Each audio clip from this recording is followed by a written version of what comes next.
Eu assisti Oppenheimer e sim, é o filme do Oppenheimer. Isso é sempre bom deixar claro, porque não é o filme da bomba, como muitas pessoas estão falando, como muitas pessoas estão entrando no filme para falar. Não é o filme da bomba. A bomba é extremamente importante, mas o centro do negócio é Oppenheimer. Então nós vamos falar da vida do Oppenheimer. Claro que a parte mais importante da vida do Oppenheimer, sem sombra de dúvidas, foi a bomba, foi a construção da bomba, foi o que fez ele ficar mais notório para todo o planeta Terra. Mas claro, a bomba é importante? Com certeza, mas não é sobre a bomba. Como muitas pessoas estão indo ver esse filme só por causa disso, talvez não se agradem tanto. Outro disclaimer muito importante que eu tenho que deixar claro que é o seguinte: o filme tem 3 horas de duração.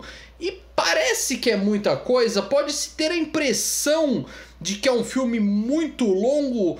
Assim, olhando friamente, parece um filme muito longo, só que quando você repara o tanto de coisa que tem nesse filme, pra mim ficou faltando coisas, de tão grandioso que ele é, de tanta informação, de tanto recheio que ele tem. O filme, ele não para em momento nenhum. Vamos um ponto de cada vez, depois eu volto para essa questão. Quem dirige esse filme é Christopher Nolan. Christopher Nolan dirigiu, por exemplo, Interestelar, dirigiu Tenet. Tem uma playlist aqui do Nolan que eu vou deixar na descrição e nos cards, caso você queira dar uma conferida.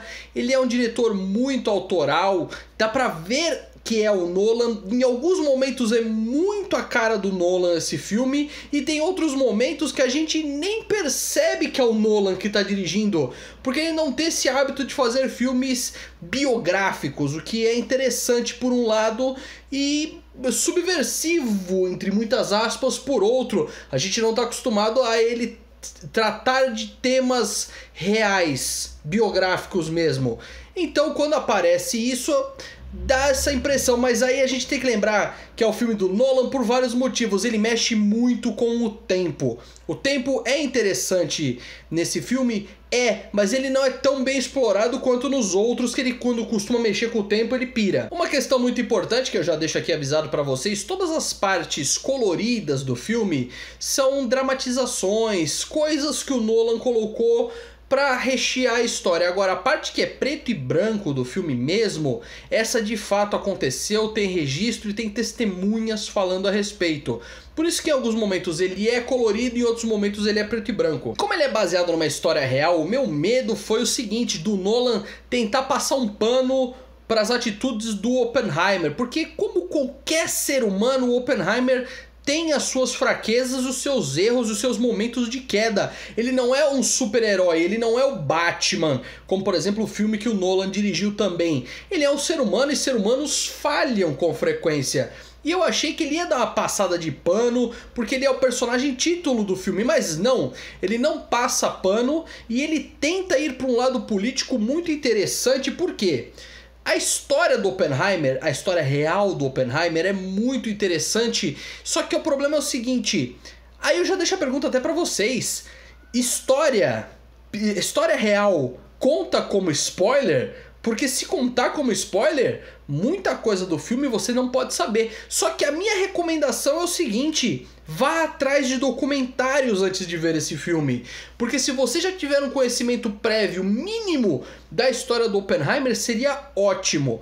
Porque é tanta coisa, tanta informação dentro de 3 horas de duração, que pra mim o filme ficou pequeno. Poderia tranquilamente ter 4 horas de duração, ou até mesmo uma minissérie de, por exemplo, 8 capítulos com 1 hora de duração cada um, sem problema nenhum. Porque no fim desse filme eu fiquei com a sensação de que eu poderia ver mais.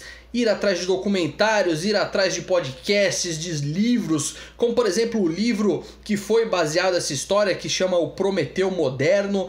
É interessante você correr atrás dessas informações extras, porque o filme ele deixa vários coisas interessantes que aconteceram na vida do Oppenheimer, só que não explora tanto, porque claro, o foco principal é a bomba e os acontecimentos pós-bomba, porque são importantes e muito importantes, porque esses dois acontecimentos mudaram muito a vida do Oppenheimer na vida real, então precisa ter essas informações, e quanto mais informações você tiver, mesmo depois que você já viu, não tem problema, mas se puder ver uma Wikipédia já ajuda muito. Eu não vou negar que no comecinho do filme eu fiquei um pouco confuso em relação a essas linhas do tempo, apesar do Cillian Murphy estar muito bem no filme, só que assim, a maquiagem em alguns momentos, ela é extremamente necessária e você precisa prestar atenção nisso. A maquiagem sim é muito boa, em alguns momentos achei, mas na maioria das vezes é muito boa porque ela que necessita para você entender em que momento que o Oppenheimer está. Se é muito no passado, quando ele era novinho de tudo,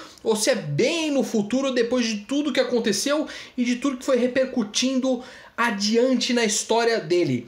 Cillian Murphy, claro, faz o Oppenheimer e ele está fantástico. Não só ele, como todo o elenco tá muito bom. Outro destaque extremamente importante é o Robert Downey Jr., que tá sensacional no papel. Ele faz o Strauss, ele assim, dá pra ver que é o Robert Downey Jr., mas ele consegue, porque o Robert Downey Jr. é um excelente ator. Então ele consegue deixar o personagem fluir através dele. Assim como eu falei na época do Tony Stark, que ele deixa o Tony Stark fluir através dele. Então, nas primeiras cenas do filme que ele aparece, você fala, olha lá o Tony Stark, você nem fala Robert Downey Jr., olha lá o Tony Stark.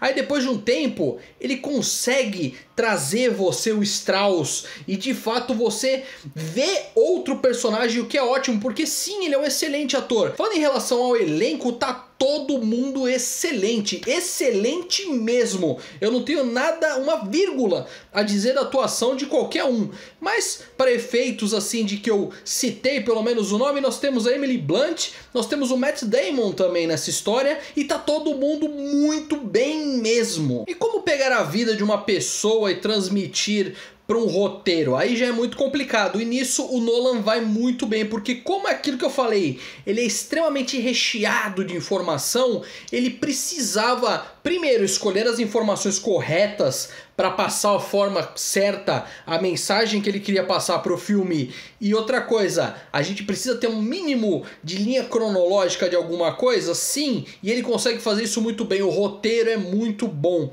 a edição também é muito boa mesmo. Eu sei que eu tô meio repetitivo, eu sei que, assim, quando eu gosto muito de um filme, quando não tem muito o que falar, o filme é perfeito no que se propõe a fazer, ele é muito bom mesmo. Claro, não vai ser todo mundo que vai gostar, porque ele é um filme biográfico, ele é um filme com 3 horas de duração, e nesse momento que as pessoas estão muito agitadas, que não tem tempo para isso, não vão gostar. Ele tem o fator político sim, conforme eu falei, que é muito importante para você saber em relação ao filme. Só que se você der uma chance para esse filme, ele vai te surpreender tanto, porque faz tempo que eu assisti esse filme e eu tô pensando nele até hoje. Várias cenas e vários momentos voltam na minha cabeça para assistir esse filme novamente, de tão extraordinário que ele foi. Outra parte extraordinária é a trilha sonora. Trilha sonora, ela consegue ir de momentos tensos e agoniantes até momentos extremamente inspiradores. Se você pode pegar essa trilha sonora tranquilamente para usar como, por exemplo, fundo caso você precise estudar, porque ela é uma trilha sonora que ela inspira alguma coisa. Parece, sabe, em alguns momentos o Oppenheimer ele tá pensando em algumas coisas e a trilha sonora sobe. Fora também, outro detalhe importante, efeitos práticos. Tem muito efeito prático nesse filme. Na hora que ele tá pensando, tem algumas confabulações, na hora que a bomba explode, porque sim, a bomba explode em algum momento, ela é efeito prático em alguns momentos, mas é bom deixar claro, existem efeitos especiais, todo filme tem efeitos especiais, não tem como, o filme hoje em dia não ter efeito especial, é muito difícil disso acontecer. E eu vi que algumas pessoas falaram que o Nolan meio que tirou alguma parte da galera de efeitos especiais dos créditos. Isso não é legal mesmo. Eu preciso deixar isso registrado independente do filme, mas é bom sempre eu falar o que está acontecendo um pouco além da indústria e um pouco além do filme ali em si. Quando um filme é só elogios fica até difícil, tem essa questão também. Não tem como falar mal e eu não gosto de ficar enrolando aqui só para render mais vídeo. Mas eu tenho que falar, outro ponto muito importante, figurino, outro ponto também muito importante, cenários, é muito bem feito sim. Eu tenho quase certeza que esse filme vai levar a maioria das premiações técnicas e muitas das premiações de atuação também, fora tem uma chance muito grande de concorrer para melhor filme, porque sim, ele tem potencial. É um filme de Segunda Guerra que tem potencial muito grande para se tornar o melhor filme de 2024. Eu sei que eu tô adiantado nesse assunto, mas não custa nada já deixar registrado aqui. Você acha que eu tô exagerando do filme do Oppenheimer? O que você achou do filme? Deixa aqui nos comentários. É o melhor filme do Nolan? Deixa aqui nos comentários. Obrigado por ter assistido. Não se esqueça de se inscrever no canal. Tchau, tchau e até a próxima.